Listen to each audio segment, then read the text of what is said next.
انا لله و انا الیه راجعون. دوستانو نن چارسده د یو ډېر غټ غمیزه سره مخامخ شوه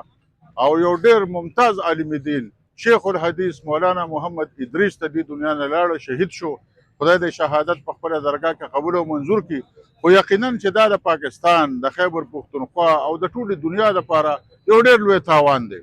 دا تاوان څه ووایم که موږ په سلګونو کاله کې پوره کړو،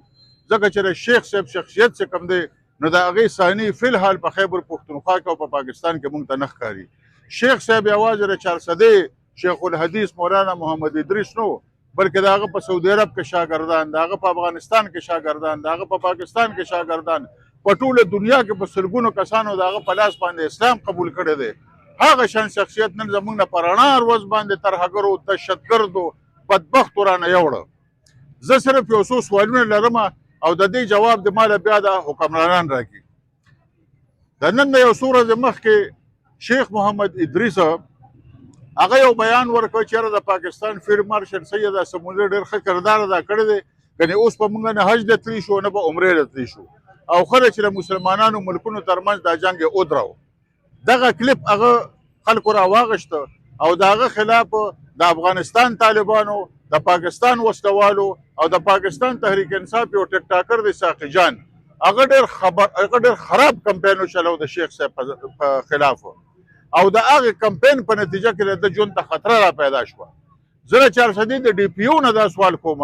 چې ډي پي او صاحب چې تا ته پته ده چې د دونه اهم شخصیت ده د هغه ژوند ته خطره ده، هغه پسې خلک ګرځي، هغه د خلک د مرګ دمکې ورکوي، تا د هغه د حفاظت څه تنظام کړی دی؟ اوس په راشي اوس په دې ځای کې موږ ته وایي چې یو دوا به وکړو، دواګانې خو موږ ټولې کوو او شیخ صاحب خو دونه لوی شخصیت و چې هغه ته زما د دوا ضرورت هم نشته، هغه به انشاءالله تعالی چې نیغ جنت الفردوس ته ځي. خو چې تا د کومې غفلت مظاهره وکړه، د چارسدي ډي پي او چې د کوم غفلت مظاهره وکړه، د خیبر پښتونخوا صوبایي حکومت چې د کوم غفلت مظاهره وکړه، موږ دا مطالبه کوو چې د دوی نه دې تپوس وکړی شي، د دوی نه دې تپوس وکړی شي چې آخر ولې زمونږ دغه شان قیمتي کسان د مولانا سنجان نه راواله تر اوسه پورې زمونږ داسې قیمتي کسان ځي او بیا تپوس هم ونه شي. دا ټول د چارسدې د پولیسو کار دی، د چارسدې د پولیسو ناکامي ده، د چارسدې د ډي پي او د پولیسو ناکامي ده او همدغه شان که تاسو وګورئ نو دا د خیبر پښتونخوا د صوبایي حکومت ناکامي ده. تاسو وګورئ چې تاسو شیخ ادریس ته څومره سکیورټي ورکړې وه، په خپله خو د نه 3 ګاډي مخکې روانې او 3 ګاډي د نه وروستو روانې او هغه هم صرف 2 سپان ورکړي دی، ورته وایي چې ځان ساته، د چا نه ځان وساتي.